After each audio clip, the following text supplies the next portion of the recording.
1 Samuel 18 conta uma das mais belas histórias de amor registradas na história da humanidade.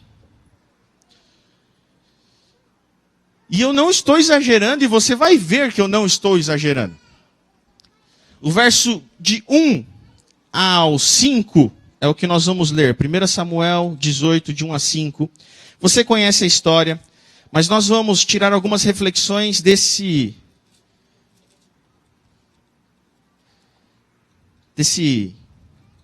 por que não chamá-lo de bela história de amor. E o mais interessante é que essa bela história de amor, ela é entre dois homens. E aí a gente deixa a coisa um pouco mais curiosa ainda.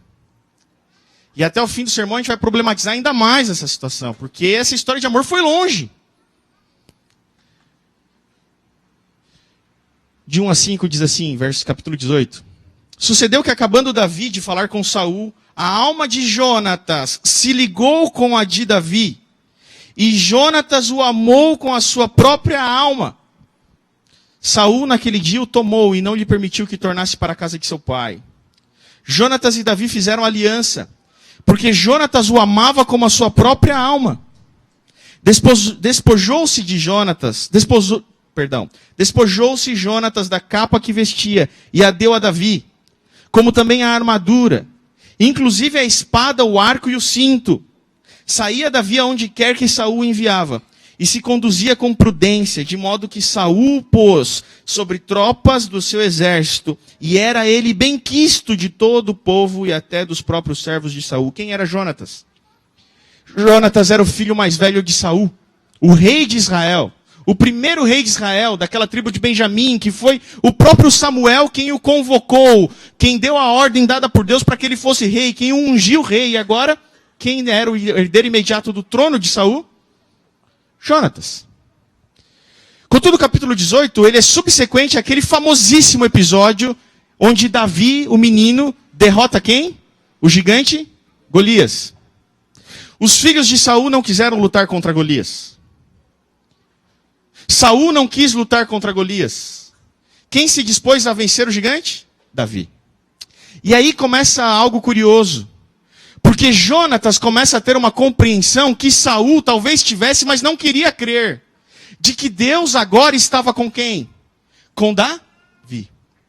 E Jonatas, percebendo isso, ele se junta a Davi. O texto diz que Jonatas nutriu uma admiração profunda, um profundo afeto por Davi, a ponto de abrir mão das coisas materiais, dos sonhos materiais, para preservar uma amizade. O tema do nosso estudo dessa manhã é uma vida de amigo. Um verdadeiro amigo é aquele que coloca os interesses da amizade acima dos seus interesses próprios, que abre mão, às vezes, daquilo que lhe é mais caro, em prol do bom convívio. Como é difícil abrir mão daquilo que nos é muito caro em prol do outro. Será que tinha algo mais importante para Jonatas do que assumir o trono e se tornar o rei? Quando o texto diz que Jonatas, que era um dos grandes chefes e comandantes do exército de Saul, seu pai, ele percebe que Deus agora estava com Davi, ciente de que, muito provavelmente, Deus já o havia ungido para ser o futuro rei, ungido a Davi. Jonatas não ousa ir contra o desejo e a soberania de Deus, até porque não temos como ir contra a vontade de Deus. O que ele faz? Ele tira suas vestes de comandante do exército. As vestes que o levariam até o trono. E entregam nos pés de Davi. Acontece que Jonatas compreendeu e amou Davi, mas Saul não compreendeu assim. E a história conta que Davi agora entra na cidade de Jerusalém, tendo conquistado, verso 6 em diante. E olha só que curioso o que acontece. Acompanhe o texto bíblico, por favor. Eu acho que não tem nada mais importante do que expor o texto bíblico. E é isso que vamos fazer. Sucedeu, porém, que vindo Saul e seu exército, e voltando também Davi de ferir os filisteus, porque ele derrotou Golias e foi vencendo os filisteus mais adiante até dominar. As mulheres de todas as cidades de Israel saíram ao encontro do rei Saul, cantando e dançando, com tambores, percussão, com júbilo e com instrumentos de música. As mulheres se alegravam e cantando alternadamente diziam, e olha o que elas diziam: Saul feriu os seus milhares, porém Davi, os seus 10 milhares. Saul é muito bom, porém Davi é 10 vezes melhor. E aí começa a nutrir em Saul, talvez aquilo que seja o maior inimigo da amizade, que é a inveja. E o texto continua, verso 8 diz assim: Então Saul se indignou muito, pois estas palavras lhe desagradaram em extremo, e disse: 10 milhares deram elas a Davi, e a mim somente milhares? Um menino? Na verdade, que lhe falta, senão o reino? Ou seja, ele vai tomar o meu lugar.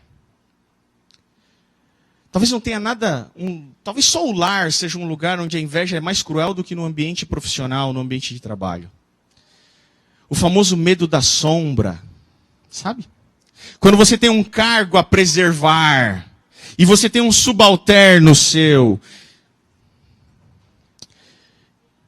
e líderes, e vocês, muitos aqui são líderes, alta gerência do mercado, muitos dentre nós aqui, sabem que como é difícil quando você tem que encarar um líder que não sabe lidar com liderados mais capazes e competentes.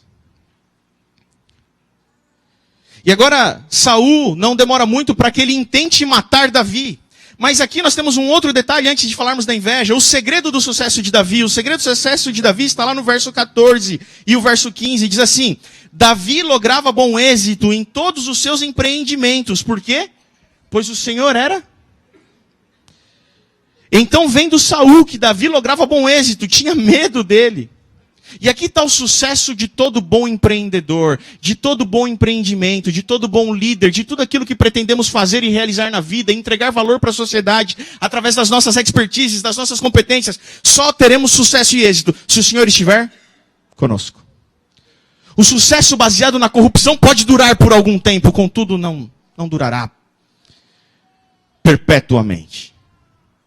O segredo do sucesso está em nós estarmos com o Senhor e o Senhor está conosco. Acontece que o Senhor não estava mais com Saul. Saul não estava mais com o Senhor e agora Saul começa a ficar com medo. E sabe o que ele faz? Ele intenta matar. Ele intenta matar Davi.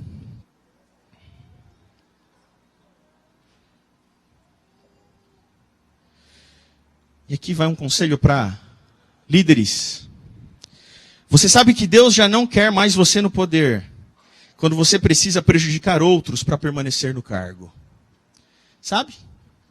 Você já foi eleito 2 vezes ao mandato, ao seu cargo, o conselho administrativo já o pôs como diretor daquela área por 2 vezes, e agora você começa a ver que para se manter lá você precisa prejudicar outros. Manipular, articular, derrubar, puxar tapetes. Quando você se vê numa situação em que precisa fazer isso, saiba, Deus já não está mais com você. E Deus já não estava mais com Saul.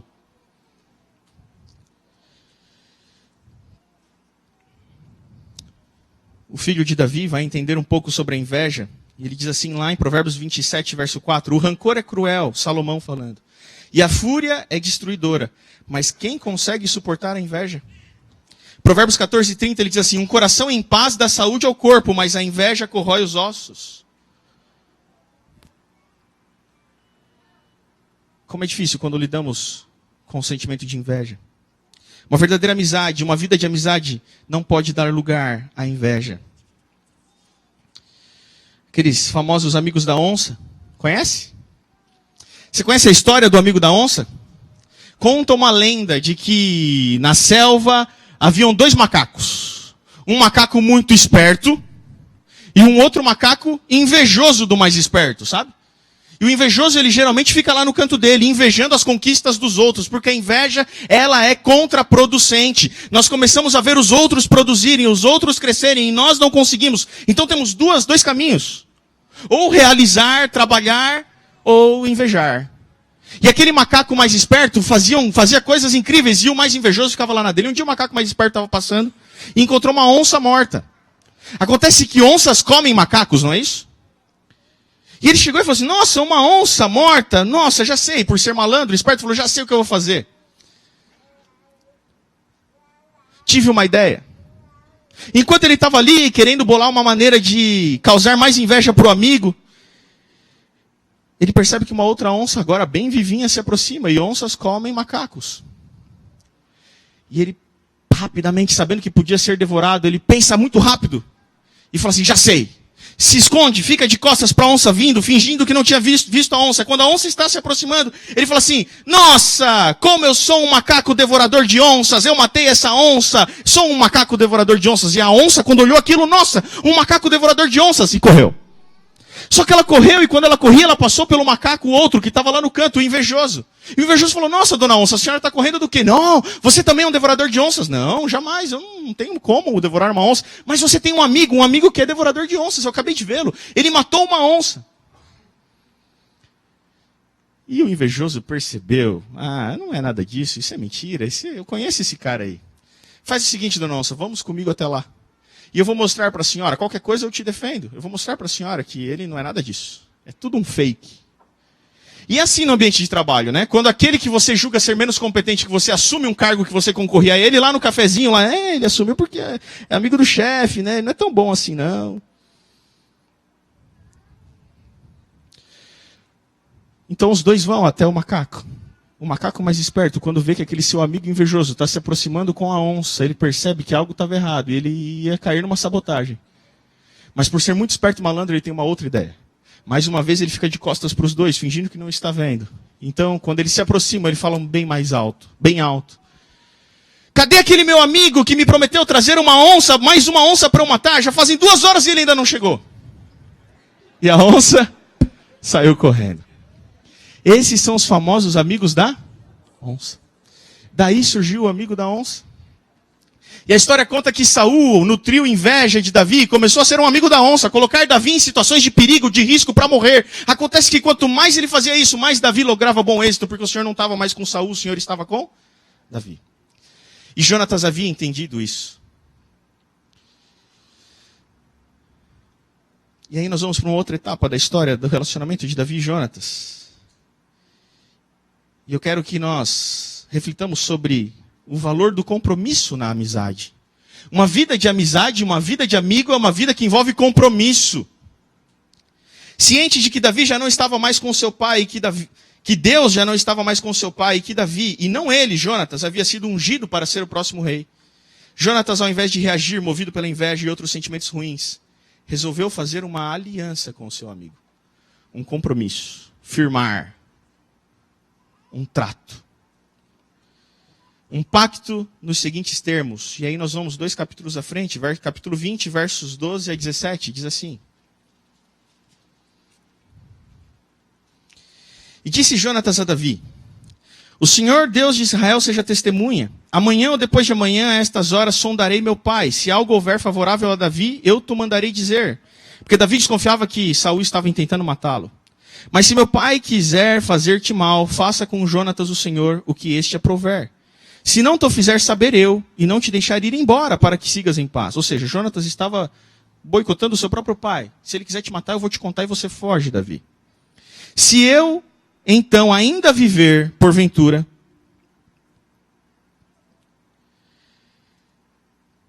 não usarás para comigo da bondade do Senhor para que não morra?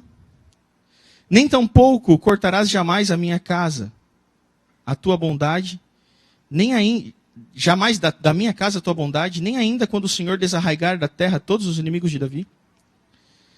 Assim fez Jonatas aliança com a casa de Davi, dizendo, vingue o Senhor os inimigos de Davi. Jonatas fez jurar a Davi de novo, pelo amor que este lhe tinha, porque Jonatas o amava com todo o amor de sua alma. Você entende aqui a história, o que aconteceu? Eles fazem uma aliança. Jonatas fala assim, Davi, eu sei que você vai ser rei no lugar do meu pai. E me faça uma promessa. Se eu estiver vivo quando você assumir o trono, prometa que você vai agir de bondade para comigo. Eu quero ser o segundo no teu reino. Eu não quero assumir o trono. Eu quero ser o segundo. Era normal que um rei, quando assumia o trono, matasse toda a família, todos os parentes do rei anterior, para não acontecer que ele fosse tirado do trono com alguma intenção militar por parte da família do rei anterior. Contudo, Jonatas pede, eu sei que quando você assumir, você vai ter que matar toda a minha casa, mas me prometa que se eu estiver vivo, você vai me deixar vivo e eu vou ser o segundo. E mais, me prometa, faça um compromisso comigo, que se eu estiver morto, você vai agir com bondade com toda a minha casa e não vai matar ninguém da minha casa. Amizades envolvem compromissos. Acontece que nós não gostamos de compromissos. Nós não gostamos de nos comprometer com os outros.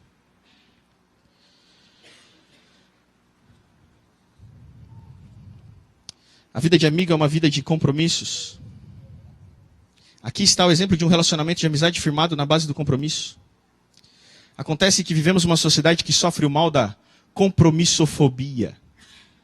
E esse é um termo cravado por um sociólogo chamado Stuart Jeffries. E ele diz assim, na realidade, Bauman citando Jeffries. Numa recente pesquisa sobre os novos tipos de relacionamento que tendem a substituir o antigo até que a morte nos separe, Stuart Jeffries observa a maré montante da compromissofobia e descreve que são cada vez mais comuns os esquemas de comprometimento light, que minimizam as exposições a riscos. Entrar num relacionamento é sempre um negócio arriscado, já que as armadilhas e espinhos do convívio tendem a se revelar gradualmente. E é muito difícil realizar antecipadamente seu inventário total. É difícil prever como vai ser a relação. Entrar num relacionamento associado ao compromisso de mantê-lo a despeito de qualquer adversidade, o que quer que aconteça, é como assinar um cheque em branco. E cada vez menos pessoas querem se comprometer com outras.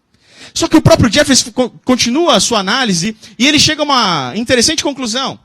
Stuart Jeffries descobriu que uma das maiores locadoras de automóveis nos Estados Unidos aconselha seus clientes a colocarem, a darem nomes pessoais aos carros que alugam repetidas vezes. Então você viaja aí como um grande executivo e para onde você vai aqui do Brasil afora, você chega lá e aluga um carro.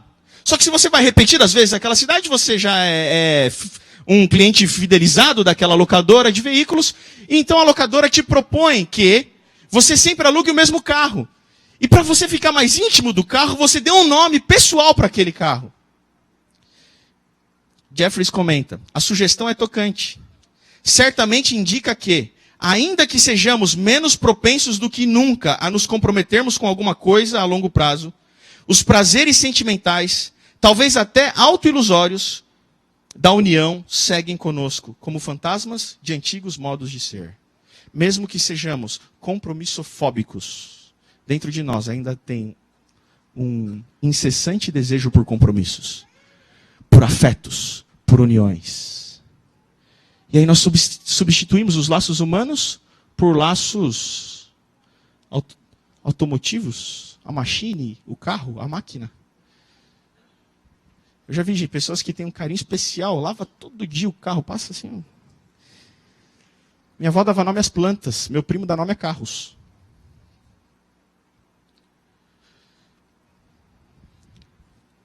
Davi e Jonatas levavam uma vida com compromissos. Lá em 2 Samuel 9, verso 1, nós temos o cumprimento da promessa de Davi com Jonatas. Jonatas e Saul morreram. Davi assume o trono. Saul e Jonatas morreram em batalha. Davi assume o trono. E agora ele estabelece a paz em Jerusalém. E quando ele estabelece a paz em Jerusalém, ele se lembra do compromisso feito com seu amigo. E o texto bíblico diz que Davi chama um dos seus aliados, servos, e diz assim, existe ainda alguém vivo da casa de Saul? E é bem possível que aquele seu comandante tenha pensado imediatamente, Davi quer matar a casa de Saul, então eu vou ajudá-lo. Mas o texto diz o contrário, diz assim, disse Davi, verso 1, resta ainda porventura alguém da casa de Saul? Para quê? Para que use eu de bondade para com ele por amor de Jonatas. E a história conta que Davi foi atrás até encontrar um descendente de Saul. Um homem que passava por dificuldades. E Davi o traz para a sua própria família ao invés de matá-lo. Porque Davi tinha um compromisso, Davi tinha uma aliança com Jonatas, e não importa o que a sociedade da sua época impunha, a aliança estava acima de tudo. Assim é a aliança de Deus conosco. Não importa o amor, o relacionamento de Deus conosco, a misericórdia de Deus não depende de quem somos ou do que fazemos, depende de uma aliança que Ele fez conosco. E essa aliança, a nova aliança, foi cravada na cruz. E é com base na aliança que seremos salvos, não nos nossos méritos. Deus é fiel a uma aliança, não importa o que Israel fizesse. Deus tinha uma aliança com Israel. Israel fugia, Israel era promíscuo, Israel era idólatra. Contudo, Deus amava Israel, não porque Israel merecia, mas porque Ele tinha uma aliança com Israel. Assim somos nós. Deus não nos ama por quem somos, mas a despeito de quem somos e porque temos uma aliança com Ele. Ele é fiel a essa aliança. É com base na aliança que os relacionamentos se preservam. E eu quero dizer uma coisa para casais também. O casamento ele não dura e perdura na base do amor. Não é o amor a base do casamento. A base do casamento é a aliança. Não importa o quanto você esteja satisfeito ou insatisfeito com o seu casamento. O casamento é sustentado na aliança. Você tem um compromisso. Um compromisso diante de Deus com o seu cônjuge. Casamentos baseados na beleza, casamentos baseados na paixão, casamentos baseados no amor podem acabar. Contudo, a aliança ela é eterna. E às vezes nós confundimos as relações porque entendemos que precisamos basear o nosso amor naquilo que o outro nos oferece. E quando ele deixa de oferecer, ele se torna um mala sem alça e a gente deixa a mala no canto. Não é assim que Deus faz conosco. Ele nos ama por conta de uma aliança feita conosco. E é isso que Davi fez. Ele usou de bondade para com Jonatas, porque ele tinha uma aliança com Jonatas.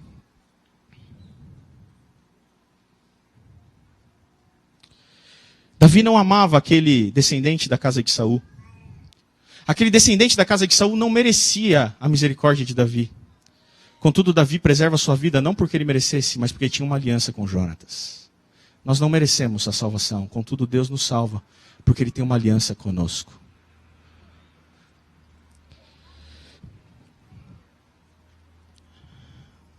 E aqui nós continuamos a história, por uma parte final, mas interessante até. O valor da presença na amizade. Jonatas era alguém muito próximo de Davi, e Davi estava sendo perseguido pelo pai de Jonatas. E agora Davi estava numa situação muito difícil, prestes a morrer, ele estava numa emboscada. E quem aparece para consolar Davi? O seu amigo? Jonatas. Verso 1 e 2 do capítulo 20 de 1 Samuel diz assim, 1 Samuel 20, verso 1 e 2. Então fugiu Davi da casa dos profetas, em Ramá, e veio, e disse a Jonatas, que fiz eu? Qual a minha culpa? Qual é o meu pecado diante do teu pai, que procura tirar minha vida? E ele lhe respondeu, tal não suceda, não serás morto. Meu pai não faz coisa nenhuma, nem grande nem pequena, sem primeiro me dizer. Por que, pois, meu pai me ocultaria isso? Não há nada disso. No momento de maior aflição de Davi, quem aparece para consolar Davi? Deus? Um anjo? O Espírito Santo? Quem aparece para consolar Davi? O seu melhor amigo. Somos assim, carecemos do convívio dos irmãos. Carecemos da presença, da visão, do toque físico. É engraçado que numa cidade como a nossa, a gente leva uma amizade, é capaz de levar uma vida inteira de amizade na base do precisamos marcar alguma coisa, hein? Vamos marcar. Semana que vem a gente faz. E você passa uma vida inteira, uma amizade baseada no precisamos marcar alguma coisa. E aí, como tá? Legal, né? Como é que tá? Se a pessoa começa a contar como tá, você já, caramba, tá contando, não era para contar. Vamos marcar alguma coisa. É assim ou não é?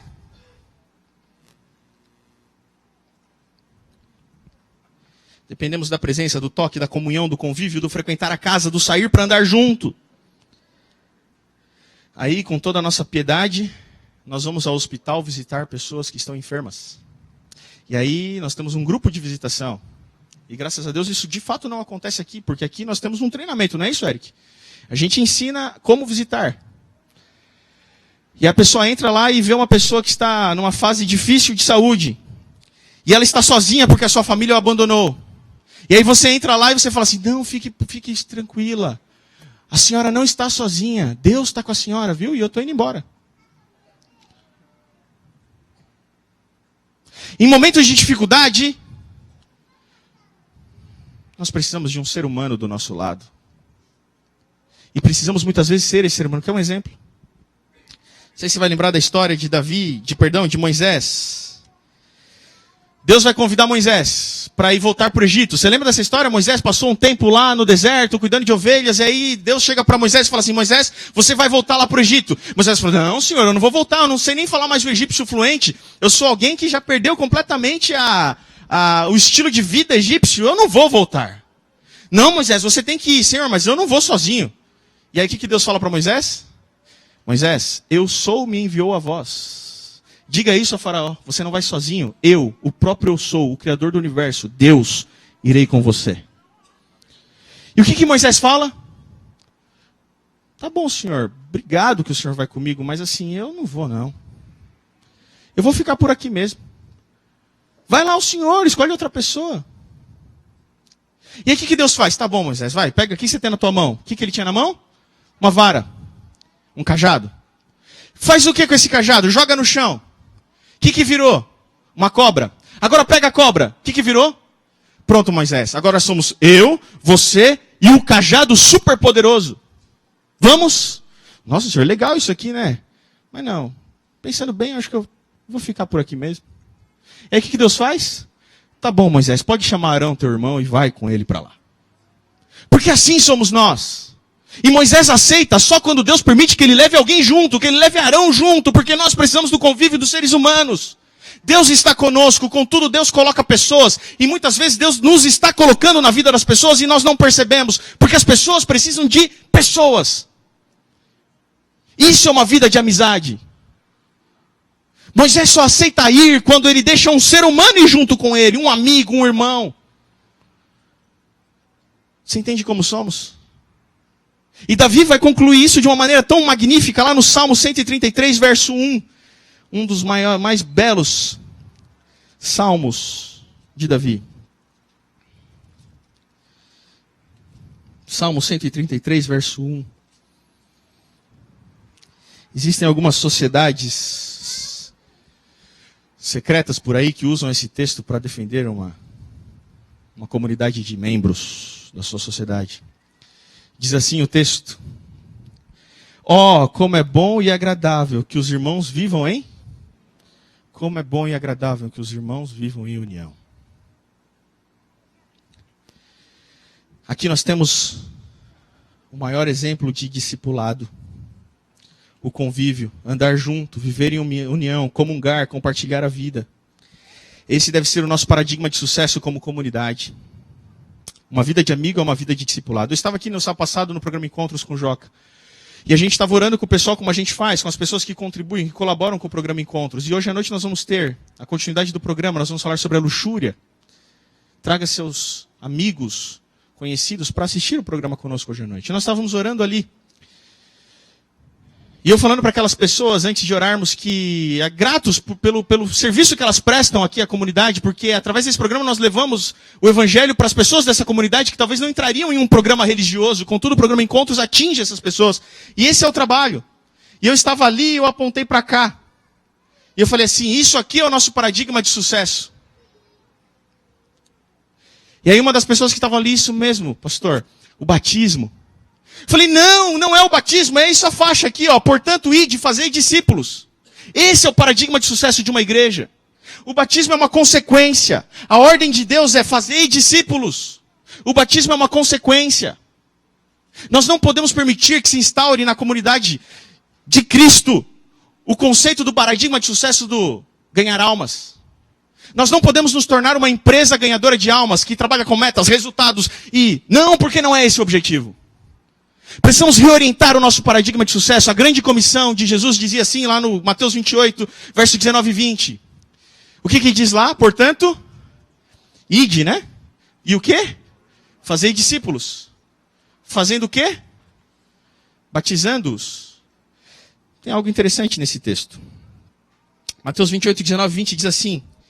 Ide, portanto, fazei discípulos de todas as nações, batizando-os em nome do Pai, do Filho e do Espírito Santo, ensinando-os a guardar todas as coisas que vos tenho ordenado. E eis que estou convosco todos os dias até a consumação do século. Qual que é a ordem de Deus? Qual que é a primeira ordem de Deus? Imperativa? Ide. Contudo, as demais ordens estão no imperativo? Estão no gerúndio, batizando, ensinando. Quando a gente vai ao texto original, a gente percebe que o único verbo que está no imperativo é o fazei. O texto seria melhor traduzindo como indo. Quando você estiver indo, fazei discípulos. O verbo poreiomai, ele está no particípio. Contudo, no grego, o particípio tem uma similaridade com o nosso gerúndio. Eles não têm o gerúndio. E está num tempo chamado tempo auristo. Auristo é um tempo que nós não temos na nossa gramática. O auristo diz que aquela ação verbal ela é contínua, do passado até o fim. Então, o verbo indo, ide, na realidade é indo, havendo ido, tendo ido, fazei discípulos. A ordem do texto é fazer discípulos e não ir. Ir está no gerúndio. Ir é algo que você está fazendo na vida. O seu cotidiano, o seu convívio. Durante a sua vida, faça discípulos. A ordem de Jesus, a grande comissão de Jesus é fazer discípulos. E esse é o nosso paradigma de sucesso. Uma vida de amigo depende de uma vida de discipulado. Essa é a grande comissão de Jesus. O texto não diz ide, mas diz fazei discípulos. Durante a sua vida, enquanto você estiver indo pelo caminho, fazei discípulos. Qual é a consequência de fazer discípulos? Ensinando, batizando. Batismo é uma consequência de se fazer discípulos. Por isso que a nossa comunidade adota como filosofia o fazer discípulos. Eu queria concluir com o último verso da história de Davi e Jonatas. Está em 2 Samuel 2, 26. Esse verso ontem, no Na Sexta, nós provocamos, capítulo 1, verso 26. Nós provocamos, quem estava no Na Sexta aqui ontem? Pode levantar a mão aí? Legal, a gente tinha quase 100 pessoas ontem no nosso programa. E antes de começarmos a falar sobre o namoro, eu coloquei esse verso no telão e provoquei os nossos membros do Na Sexta, os participantes do Na Sexta, a virem hoje de manhã para a gente tratar desse texto. Olha que curioso o que o texto diz. Capítulo 1, verso 26, Davi tinha recebido a notícia da morte de Saul e Jonatas. Ele diz assim, na sua oração, no seu lamento: angustiado estou por ti, meu irmão Jonatas. Tu eras amabilíssimo para comigo. Excepcional era o teu amor, ultrapassando o amor das mulheres. Eu te amava mais do que eu amava as mulheres. Você tem amigos por quem você pode dizer isso? E aqui nós temos uma curiosidade. Foi essa a provocação que eu fiz para o pessoal ontem. Alguns tentam usar esse texto para defender a homoafetividade de Davi e Jonatas. E alguns já me perguntaram assim: pastor, Davi e Jonatas eram homoafetivos? Tinham uma união homoafetiva? E é curioso porque dá para você responder não e sim. Não sim e não, mas não e sim. Não por quê? Porque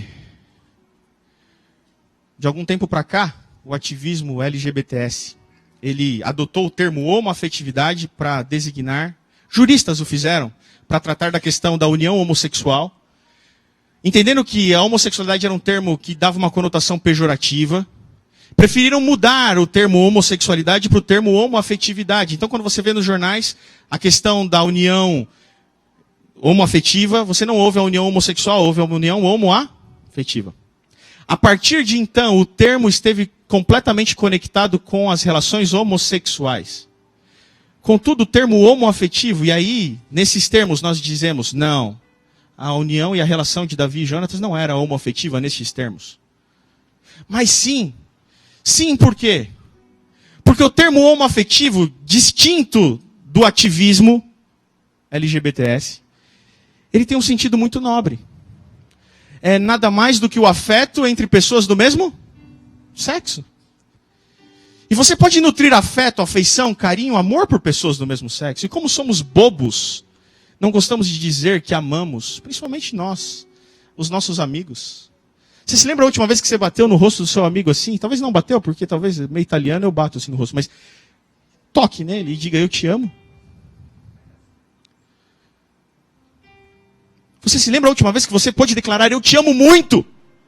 Tu és amabilíssimo para comigo. Eu te amo.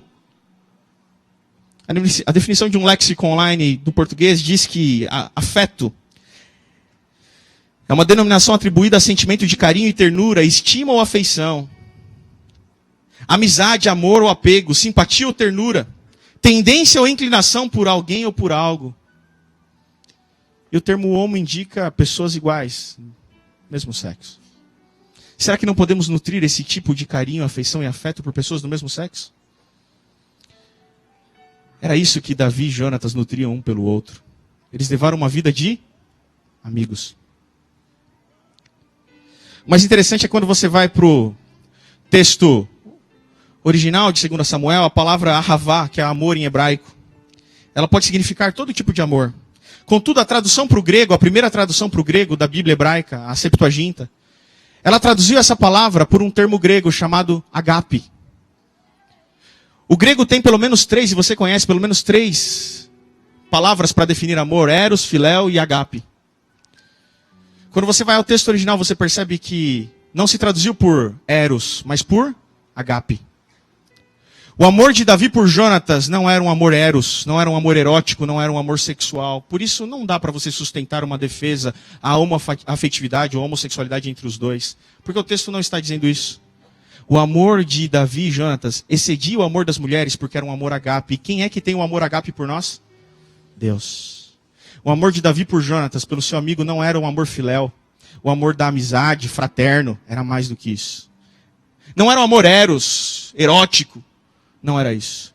Era um amor incondicional, como o amor de Deus. Será que amamos pessoas assim hoje em dia?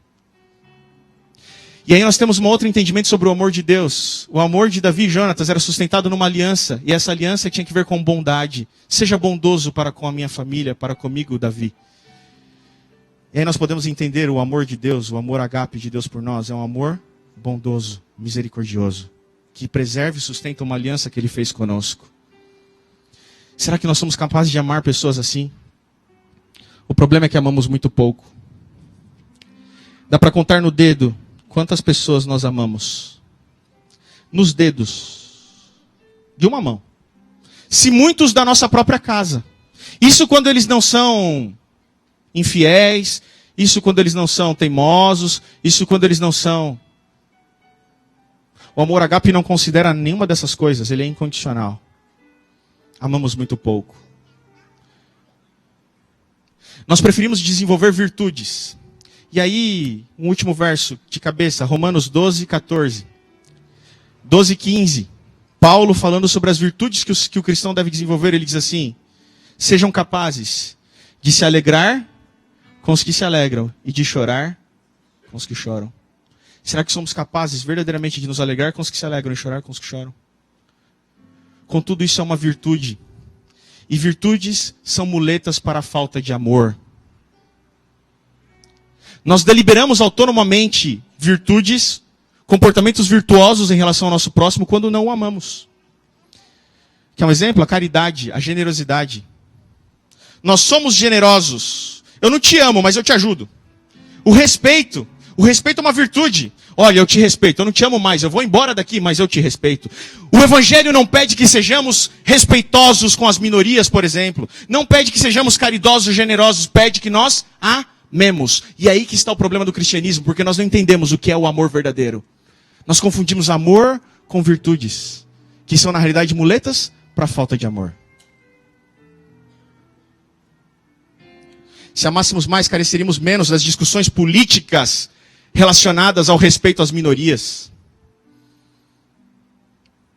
Jesus nunca pediu que nós respeitássemos os homossexuais, por exemplo. Isso é muito pequeno, é muito raso. Ele pediu que amássemos. Amássemos. Se amássemos mais, careceríamos menos das discussões sobre respeito às minorias. Se amássemos mais, teríamos uma comunidade mais cheia aqui. Ellen White diz que se amássemos mais, onde há uma conversão haveria mais de 100. Se amássemos mais, quem sabe já estaríamos no céu. Acontece que amamos muito pouco. Preferimos respeitar, ser generosos, caridosos, usar as muletas para a falta de amor. Mas amar de verdade? Não. O convite da história de Davi e Jonatas é que desenvolvamos um amor verdadeiro. O amor que Cristo pediu que tivéssemos para com o nosso próximo. Um amor agape. Um amor que excede todo tipo de relação, seja erótica ou fraterna. Um amor incondicional. E é isso que Paulo diz lá em 1 Coríntios 13:6. E eu uso a versão de Eugene Peterson, a mensagem, ele diz assim: o amor não festeja quando outros se arrastam. O amor não festeja quando outros se arrastam. Concluo dizendo, primeiro, a vida de amigo é uma vida de lealdade aos compromissos. Precisamos aprender a colocar nossas amizades acima do nosso interesse.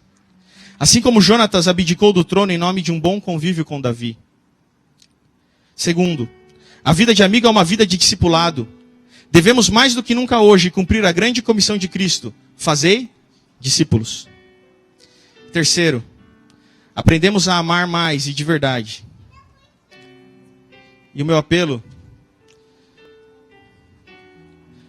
refletindo o apelo que eu já ouvi de alguns de nós aqui dentro, em algumas ocasiões,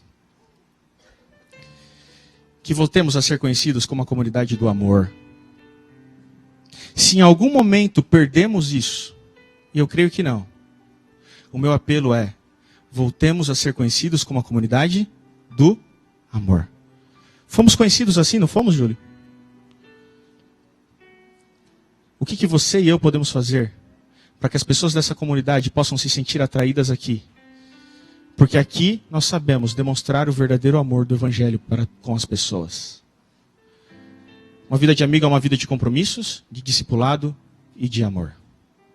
Quero convidar você a ficar em pé para orarmos, pedirmos que Deus coloque esse amor em nós, porque o amor também é um dom. Nós não amamos por quê? Porque Ele nos amou primeiro. E é porque Ele nos amou que nós somos capazes de amar. Precisamos aceitar o amor de Deus na nossa vida.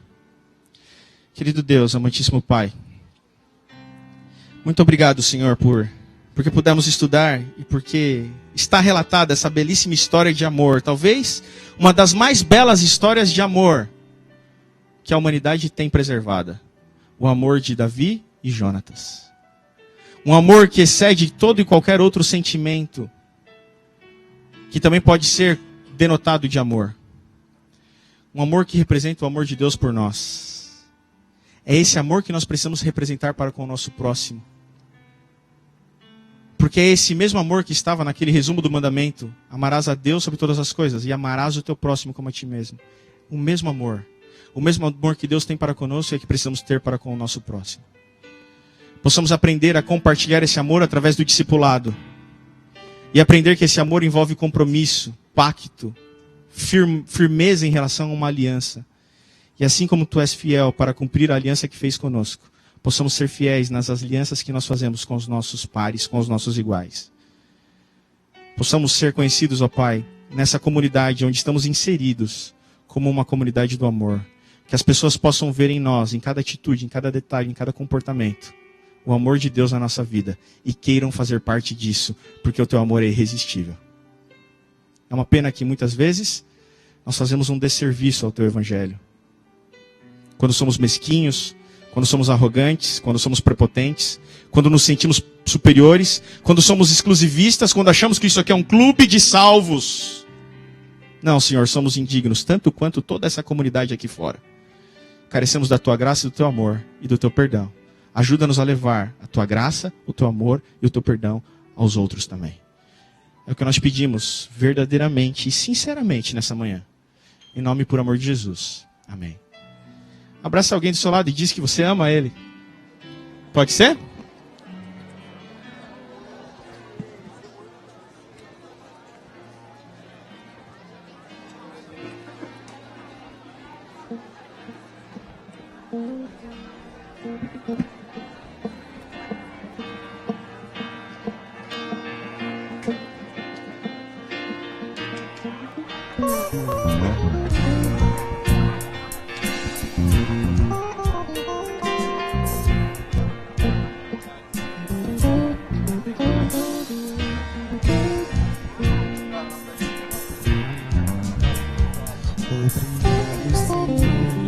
Pelas bênçãos que recebi,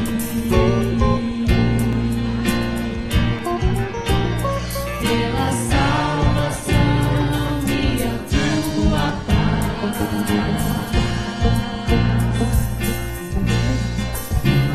que a mensagem cale em meu coração, que eu cresça em ti em comunhão.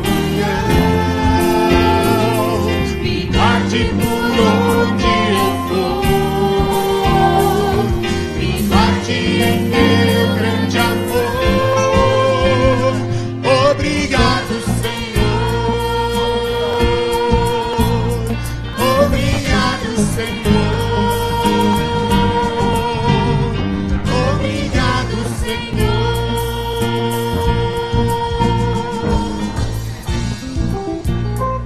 Feliz sábado a todos, vão em paz, que Deus esteja com vocês.